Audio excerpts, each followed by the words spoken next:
En el año 65, el Imperio Romano se encontraba cautivo no por un ejército extranjero, sino por el dolor de un solo hombre, un emperador cuya aflicción era tan absoluta como su poder.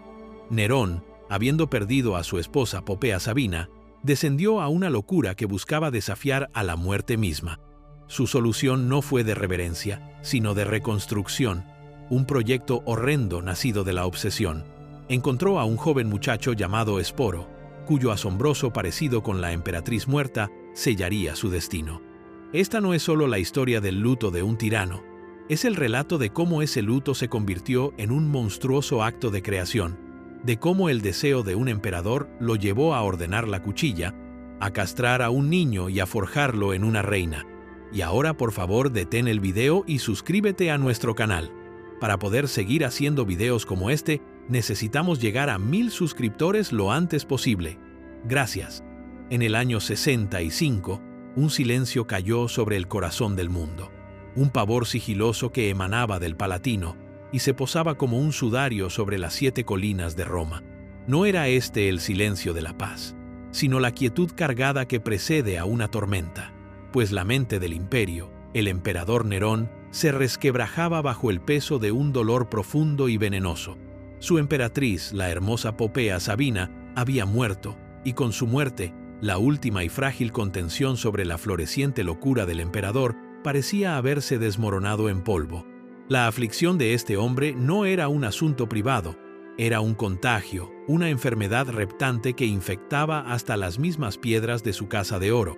Ordenó un funeral de un gasto tan imposible y un ritual tan esotérico que no denotaba amor, sino una negación desesperada y teatral de la realidad, como si la pura fuerza de su voluntad imperial pudiera revertir el hecho inmutable de su ausencia. Pero cuando las piras se enfriaron y los lamentos públicos se desvanecieron, la obsesión del emperador solo se profundizó, enconándose en los salones dorados de su palacio. Deambulaba por habitaciones que resonaban con el recuerdo de ella, su dolor retorciéndose de un lamento a una necesidad furiosa y patológica de reclamar lo que había perdido. Fue en medio de esta aflicción en descomposición que sus ojos, escrutando el mar interminable de rostros que componían su corte, encontraron su ancla. Era un muchacho, un joven llamado Esporo, una nota al pie en la vasta burocracia imperial hasta ese fatídico momento. Pues en la curva de la mejilla del muchacho, el arco de su ceja, la delicada forma de su boca, Nerón no vio a una persona, sino a un fantasma. Vio a Popea. Este parecido no fue un consuelo, fue un catalizador, una chispa que encendió una idea monstruosa y sin precedentes en la mente del emperador. Un plan comenzó a formarse, uno nacido no de la pasión, sino de una lógica escalofriante y perversa. Si no podía traer de vuelta a los muertos, la recrearía. Tomaría esta arcilla viviente y la remodelaría a su imagen. La orden, cuando finalmente fue dada, fue simple, clínica y absoluta. Una orden que desafiaba a la naturaleza y a los propios dioses. El muchacho Esporo debía ser deshecho, su hombría extirpada de él con la cuchilla de un cirujano, para que del tejido cicatricial de esta mutilación, Nerón pudiera esculpirse una reina. Para comprender verdaderamente la grotesca creación de una emperatriz a partir de la carne de un muchacho, primero se debe diseccionar la mente del creador, pues Nerón no era simplemente un hombre, sino un torbellino de apetitos conflictivos y voraces alojados en una única forma deificada. Era el artista como Dios, un intérprete que veía a todo el imperio romano como su público cautivo, forzado a aplaudir cada uno de sus mediocres versos y torpes rasgueos de la cítara. Esta pretensión artística no era un mero pasatiempo, era un aspecto fundamental y omnicomprensivo de su ser, una necesidad desesperada de adoración que se agriaba en tiranía cuando se enfrentaba a la estoica indiferencia de la aristocracia romana. Ansiaba la adulación de los griegos, cuya cultura fetichizaba, y despreciaba la gravedad marcial de su propio pueblo, obligando a los senadores a sentarse durante horas en sus recitales, sus rostros pétreos un testimonio del poder sofocante que ejercía.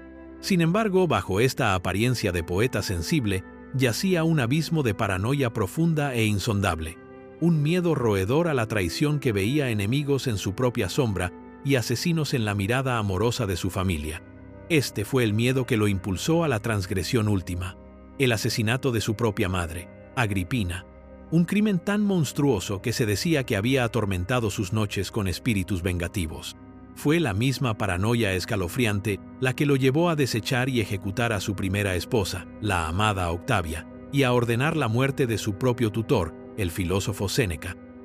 Cada acto de derramamiento de sangre era un intento desesperado por cortar los hilos de la influencia, por convertirse en una entidad en sí mismo, desatado por la lealtad o el amor.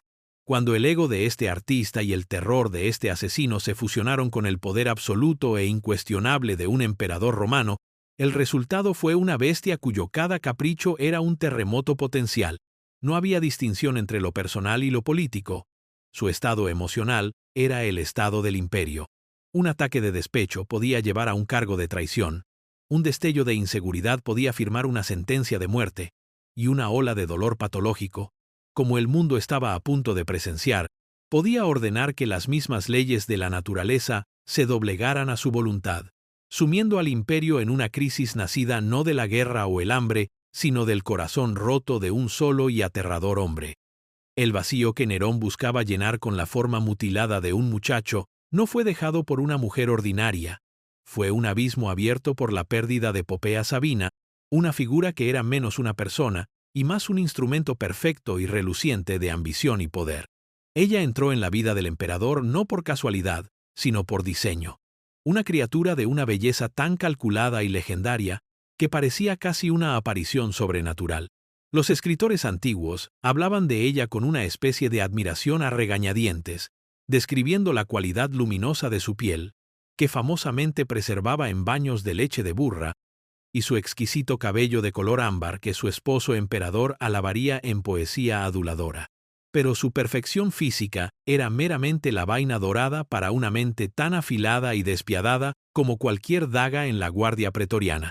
Popea era una política del más alto nivel, una maestra de la insinuación susurrada y la acusación oportuna, que entendía que en la corte de Nerón, la influencia era la única moneda verdadera. Vio en el inestable y narcisista emperador no un marido, sino un trono, y jugó, con sus vanidades y miedos, con la habilidad de un músico maestro. Fue su voz la que lo convenció de desechar a la noble y popular Octavia, hija de un emperador anterior, y hacerla exiliar y finalmente ejecutar. Fue probablemente su influencia la que reforzó la resolución de Nerón para cometer el acto impensable de matricidio contra la dominante Agripina. Popea aisló sistemáticamente a Nerón, cortando sus lazos con la familia y los consejeros hasta que ella fue el único susurro en su oído, el único reflejo en el que confiaba. Se convirtió en el centro insustituible de su mundo, una compañera política que consentía sus fantasías artísticas mientras guiaba su pragmatismo asesino. Ella fue la única persona que no solo toleró su doble naturaleza como artista y tirano, sino que la celebró activamente, pues en su poder absoluto, ella encontró el suyo propio. Su muerte, por lo tanto, no fue simplemente la pérdida de una esposa. Fue la destrucción de la arquitectura misma del reinado de Nerón y de su propia psique. Había perdido a su musa, su co-conspiradora, su ancla y el único espejo que validaba su frágil y monumental ego, creando un vacío tan profundo que solo el acto de recreación más extremo y desesperado podría siquiera comenzar a llenarlo. El fin de su unión, una asociación forjada en la conspiración y la ambición, no llegó con la lenta decadencia del afecto o un calculado divorcio político, sino en una súbita y volcánica erupción de violencia que expuso el verdadero horror que acechaba bajo la fachada imperial de Nerón. La historia, escrita por hombres que lo despreciaban, susurra una única y brutal narrativa, un relato al que el cronista Suetonio le dio su forma más visceral. La escena es privada, lejos de la adulación forzada de las masas y la psicofancia gesticulante del Senado, un momento de fricción doméstica dentro de la jaula dorada del palacio. La causa fue asombrosamente trivial. El emperador había regresado tarde de las carreras de carros, su mente todavía zumbando con el rugido de la multitud, y Popea, embarazada de su heredero, y quizás envalentonada por el dominio absoluto que tenía sobre él, se atrevió a reprenderlo. Sus palabras, probablemente afiladas y teñidas del desprecio casual de la familiaridad, golpearon lo único más frágil que su propio cuerpo. el monumental ego de Nerón. En ese instante, el artista, el dios y el emperador se desvanecieron, reemplazados por un rey niño petulante consumido por una ola de rabia incandescente. No hubo pensamiento, ni cálculo, solo una furia primigenia y refleja. Se abalanzó, no con un arma, sino con su propio cuerpo, una patada salvaje propinada a su abdomen. Fue un acto de violencia irreflexiva y brutal, una rabieta de mozo de cuadra ejecutada por el amo del mundo conocido, y fue fatal. Lo que siguió inmediatamente fue un silencio ensordecedor, la rabia evaporándose tan rápidamente como se había formado, dejando atrás un horror escalofriante y cristalino. Mientras Popea se derrumbaba, todo el peso de su acción se estrelló sobre él, la muerte de su emperatriz y de su hijo nonato, una consecuencia directa e innegable de su propio temperamento incontrolable. Se dice que el hombre que había asesinado a su madre y a su primera esposa sin inmutarse, quedó completamente destrozado, no por la culpa o el remordimiento, sino por el repentino y egoísta terror de su propia pérdida. El espejo insustituible de su propia grandeza estaba roto, y él había sido quien había blandido el martillo, creando una herida tan profunda y tan absoluta que ningún duelo normal podría jamás esperar llenarla. Fue en este momento de espantosa autorrealización, arrodillado junto a la mujer que acababa de matar, que las semillas de su próxima gran locura comenzaron a germinar. La marea de horror que se desató en la mente del emperador no retrocedió hacia la contemplación silenciosa o el remordimiento privado. En cambio, se expandió hacia afuera, ahogando a todo el Estado romano en una representación forzada y sofocante de su agonía personal. La ciudad misma se convirtió en un teatro para su dolor, sus ciudadanos obligados a ser testigos de un espectáculo de luto tan extravagante que bordeaba lo sacrílego. El funeral de Popea fue un acto de desafío imperial contra la finalidad de la muerte. Rechazando la solemne tradición romana de la cremación, Nerón ordenó que su cuerpo fuera preservado, embalsamado con un océano de especias costosas y depositado en una tumba como un faraón extranjero, un intento desesperado por mantener el recipiente de su belleza fuera de las garras de la decadencia. El historiador Plinio afirmaría más tarde que en su funeral se quemó más incienso del que Arabia podía producir en un año entero, una niebla espesa y dulce de dolor que asfixió la capital y anunció al mundo que la aflicción del emperador era una fuerza tangible y elemental. Desde la tribuna pública en el foro, el propio Nerón pronunció el panegírico. Su voz, usualmente reservada para el canto y la poesía, ahora quebrada por sollozos teatrales mientras alababa la belleza y virtudes divinas de la mujer que él personalmente había despachado del mundo. Pero esta grotesca representación fue simplemente el preludio de su acto final de negación. Obligó al Senado, acobardado y complaciente, a deificarla oficialmente, a declarar a Diva Popea Augusta una diosa entre los inmortales. Se decretó un templo, se nombraron sacerdotes y toda la maquinaria del Estado fue rediseñada para sostener la ficción de que ella no había muerto, sino que simplemente había ascendido. Esto no era duelo. Era locura, un rechazo furioso y patológico a aceptar la realidad, donde el emperador usó su poder absoluto para imponer su delirio personal a un imperio. No buscó llorar su pérdida, sino borrarla, elevar a Popea a un plano divino donde pudiera ser adorada, y en su mente, quizás incluso recuperada.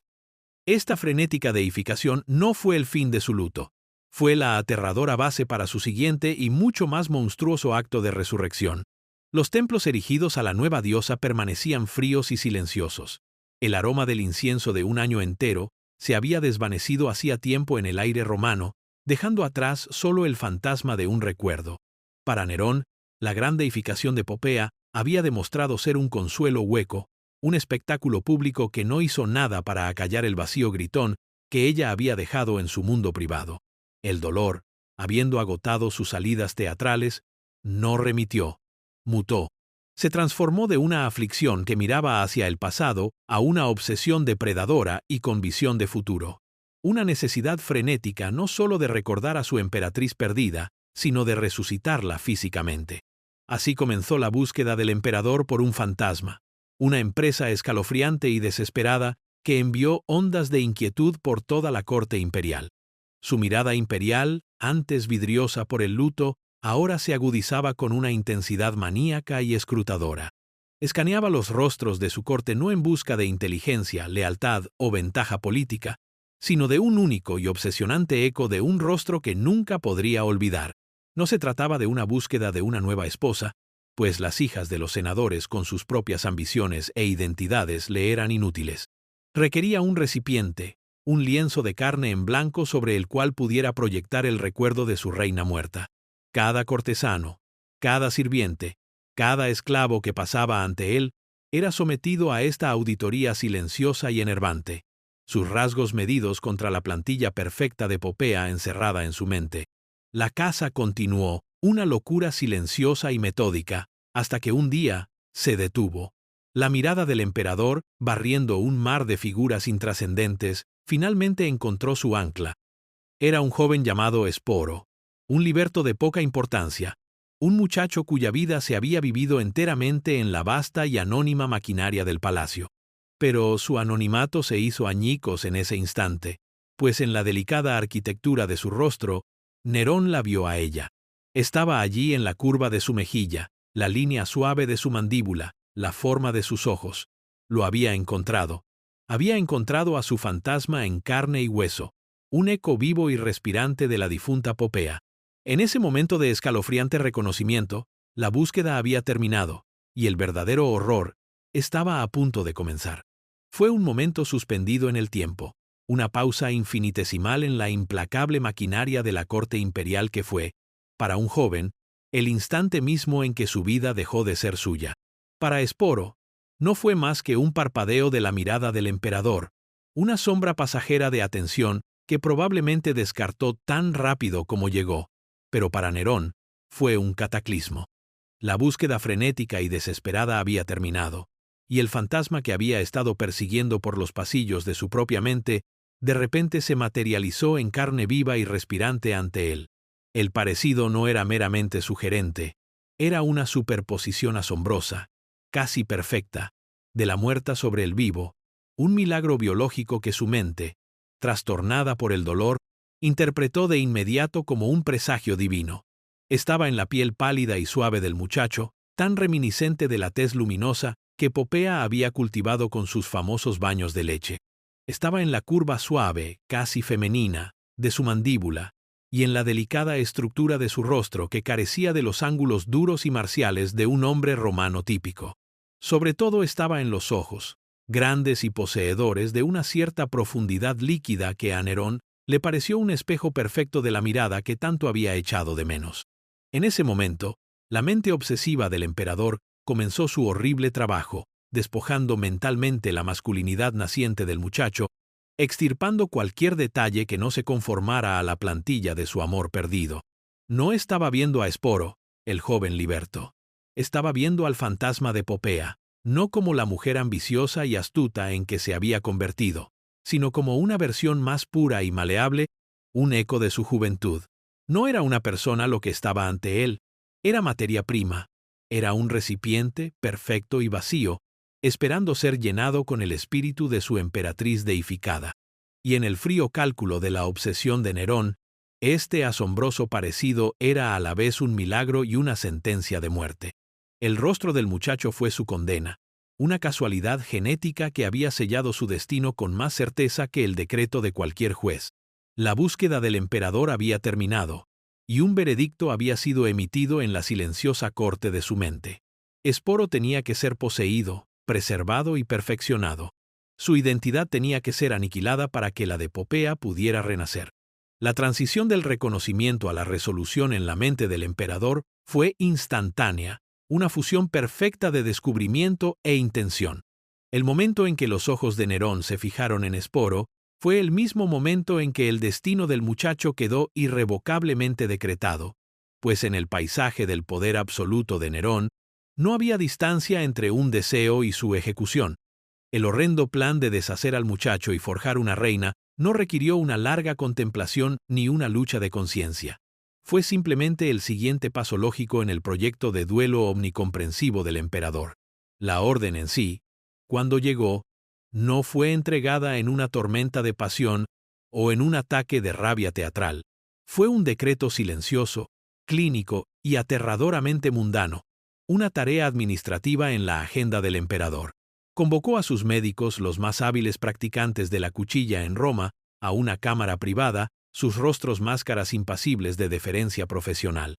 Allí, rodeado de mapas y pergaminos, en una habitación donde se decidían asuntos de Estado y campañas militares, Nerón expuso sus instrucciones. Su tono no era el de un esposo afligido, sino el de un ingeniero discutiendo una compleja pieza de maquinaria. Habló del procedimiento con un escalofriante desapego, usando un lenguaje preciso y técnico para describir la escisión que requería, la alteración permanente del cuerpo del muchacho para detener su masculinidad y preservar las cualidades suaves y femeninas que tanto le recordaban a Popea. Esta fue la máxima expresión de la tiranía, un poder que iba más allá del mero acto de quitar una vida y se adentraba en el tejido mismo del ser de una persona. Era una declaración de que la voluntad del emperador era una fuerza superior a la naturaleza, que podía ordenar que un hombre fuera deshecho y rehecho según su propia preferencia estética. La violencia brutal y desgarradora del acto fue higienizada por el lenguaje frío y procedimental de la orden. Era una tarea a realizar, un problema a resolver. No hubo argumento, ni un atisbo de protesta por parte de los hombres que recibieron la orden. Eran meramente instrumentos de la voluntad imperial. Su conocimiento médico solo otra herramienta en el arsenal del emperador. El decreto fue dado.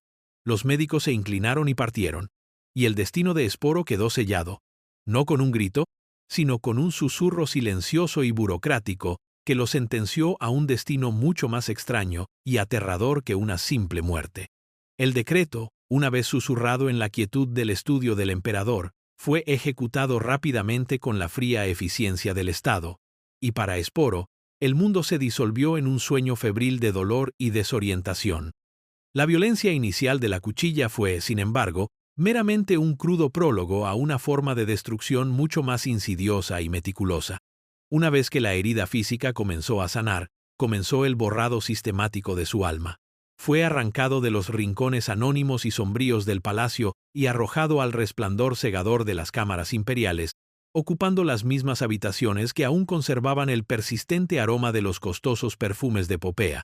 Sus túnicas toscas fueron quemadas, reemplazadas por una sofocante avalancha de sedas finas, bordados intrincados y las telas imposiblemente suaves reservadas para la emperatriz. Cada mañana era un ritual de deshacer, mientras un equipo de las antiguas doncellas y estilistas de Popea descendía sobre él, sus manos trabajando con una pericia impersonal para crear una efigie viviente. Pintaban su rostro con polvos y col, cubrían su cuello y muñecas con el pesado oro y las perlas de la mujer muerta, y arreglaban su cabello en los elaborados estilos que ella había favorecido. Ya no era Esporo. Era una muñeca para ser vestida, un lienzo para ser pintado. Cada uno de sus movimientos era escudriñado y corregido. Se le enseñó a caminar con un paso más delicado, a suavizar el tono de su voz, a sostener sus manos de una manera particular, a bajar los ojos con una recatada practicada que era una grotesca parodia de la virtud femenina. Cada instinto natural, cada reflejo masculino, fue rápida y severamente erradicado. Estaba siendo vaciado, día a día, su propia identidad desmenuzada y reemplazada por los modales y adornos del fantasma que debía encarnar. El muchacho que una vez existió estaba siendo sistemáticamente enterrado vivo bajo una montaña de seda, joyas y expectativas aplastantes, su propio reflejo en los espejos pulidos convirtiéndose en el de un extraño decorado, una marioneta embrujada cuyas cuerdas eran sostenidas por el capricho de un tirano afligido y monstruoso. No se trataba de crear un compañero, se trataba de lograr un recipiente perfecto y sin alma, y la transformación apenas había comenzado. La gran gira del emperador por Grecia en el año 67 fue el proyecto de vanidad definitivo, un espectáculo itinerante de autoengrandecimiento donde Nerón, el artista dios, coleccionaba coronas en cada competición musical y teatral, con los resultados predeterminados por su inmenso poder. Fue aquí, en la tierra que consideraba su hogar espiritual, lejos del juicio sofocante del Senado romano, donde decidió que su creación privada y monstruosa estaba lista para su debut público. El desmantelamiento sistemático de Esporo dentro de los muros del palacio estaba completo. Ahora era el momento de formalizar el resultado, de transformar la fantasía grotesca en un hecho público innegable. Y así, con toda la solemnidad y el ritual de una unión legítima, Nerón se casó con el muchacho que había deshecho. En una lujosa villa, ante una audiencia atónita de su círculo íntimo de psicofantes y desconcertados dignatarios griegos, se escenificó una ceremonia de boda romana tradicional.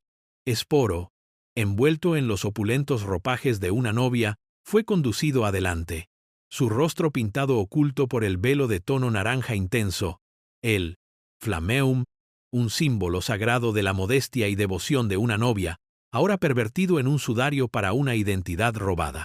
Los formalismos legales de la ceremonia se observaron meticulosamente, una parodia horripilante de legitimidad.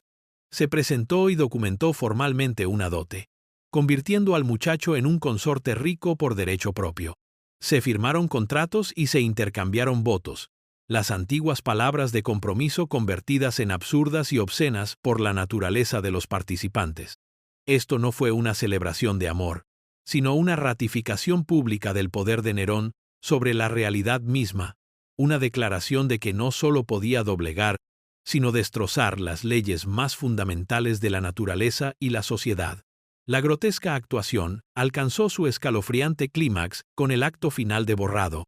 Al concluir la ceremonia, el muchacho una vez conocido como Esporo fue llamado pública y formalmente por su nuevo nombre, el nombre de la emperatriz muerta que se vio obligado a encarnar. Ahora era Sabina. El antiguo nombre fue extinguido, y con él, el último fantasma de la persona que una vez había sido. La transformación estaba completa y era legalmente vinculante. Era, a los ojos del emperador y del aterrorizado Estado, la esposa de Nerón, la emperatriz Sabina. El exitoso debut de su nueva esposa, en la relativa seguridad de Grecia, envalentonó al emperador, avivando su deseo de una actuación aún mayor y más audaz en el escenario más importante del mundo. A su regreso a Roma en el año 68, Nerón decidió que su capital, el corazón mismo del imperio, no solo debía ser informada de su nueva emperatriz, sino que debía ser obligada a celebrarla. Lo que siguió fue un espectáculo de una magnificencia tan impresionante y perversa que se grabó a fuego en la memoria de la ciudad, una ceremonia pública mucho más fastuosa y desafiante que la celebrada en Grecia. Esto no fue solo una boda, fue una procesión triunfal para su nueva creación. Se ordenó que las calles de Roma se llenaran, se mandó al populacho que presenciara la procesión de su nueva reina.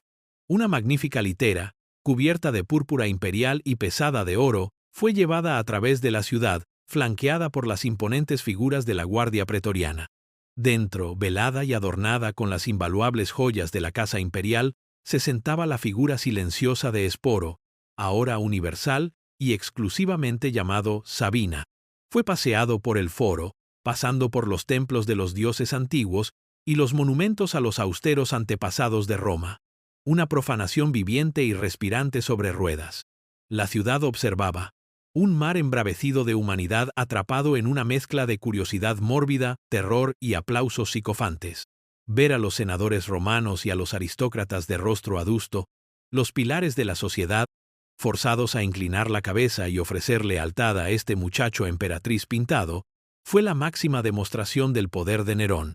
Fue un acto calculado de humillación, un mensaje a sus enemigos de que no había tradición que no profanaría, ni límite que no cruzaría. No solo estaba rompiendo las reglas, estaba reescribiendo la definición misma de la realidad y exigiendo que el mundo entero ratificara sus enmiendas. Para cuando la procesión concluyó con otro intercambio formal de votos, solidificando la unión en el corazón de la propia Roma, la ficción estaba completa. El muchacho llamado Esporo estaba verdadera y completamente muerto, y en su lugar se sentaba la emperatriz Sabina, un monumento público a la locura de un hombre y un símbolo aterrador de un imperio rehén de los caprichos de un único y omnipotente tirano. Aunque la gran procesión del emperador había logrado imponer la participación del público, había fracasado estrepitosamente en imponer su respeto, y en los días que siguieron al obsceno espectáculo, una niebla tóxica e invisible de desprecio se posó sobre Roma. Los aplausos forzados y las aclamaciones obligatorias se desvanecieron, reemplazados por el murmullo disgustado de una ciudad un susurro colectivo que se deslizó por los pasillos del poder y los callejones de la plebe por igual. Entre la clase senatorial y las antiguas familias patricias, la reacción fue de furia fría y silenciosa. En la reclusión de sus villas, vieron el matrimonio de Nerón con un muchacho castrado no meramente como un acto de depravación personal, sino como un asalto deliberado y profundo al mos maiorum, las sagradas tradiciones ancestrales que formaban el cimiento de la identidad romana. Era un sacrilegio contra los dioses, una burla a la institución del matrimonio y una mancha imperdonable sobre la dignidad del Estado. Su conformidad externa era una máscara para un resentimiento hirviente, un silencioso endurecimiento de corazones que comenzó a cohesionarse en peligrosas conspiraciones. Pero en las tabernas, las termas y los sofocantes bloques de apartamentos de la gente común, este horror fermentó en un veneno diferente y más potente: el ridículo. Impotente para desafiar abiertamente al emperador, el pueblo blandió la única arma que le quedaba: la afilada cuchilla del humor negro. Y así, una broma sombría comenzó a circular, pasada en voz baja de una persona a otra, su oscuro ingenio extendiéndose como un contagio.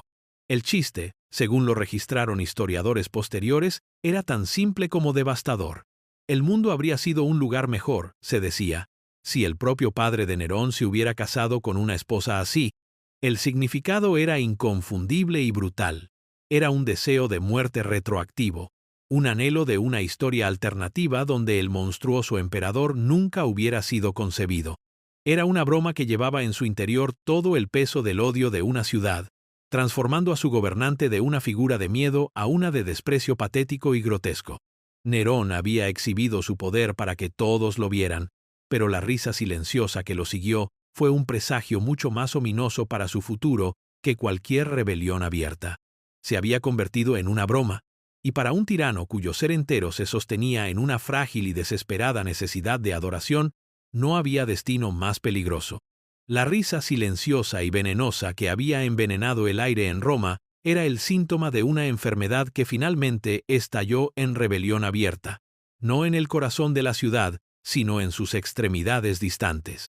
El desprecio que Nerón había cultivado tan cuidadosamente con sus grotescos espectáculos finalmente dio su fruto amargo en la primavera del año 68, cuando Cayo Julio Vindex, el gobernador de la Galia, alzó el estandarte de la revuelta. Fue el primer desafío serio a la autoridad del emperador, una grieta en la fachada monolítica de su poder. Aunque el levantamiento de Vindex fue finalmente aplastado, el hechizo de invencibilidad se rompió. Había mostrado al mundo que la bestia podía ser herida. Su desafío inspiró a otro gobernador provincial más cauto, Servio Sulpicio Galba en Hispania, a llamar a sus propias legiones a las armas contra el tirano en Roma. Nerón, envuelto en su capullo en la capital, inicialmente recibió la noticia con una característica muestra de arrogante desdén, jactándose de que sofocaría la rebelión con su música y su encanto. Pero mientras sus ojos estaban en las provincias, el golpe mortal vino desde dentro de su propia casa.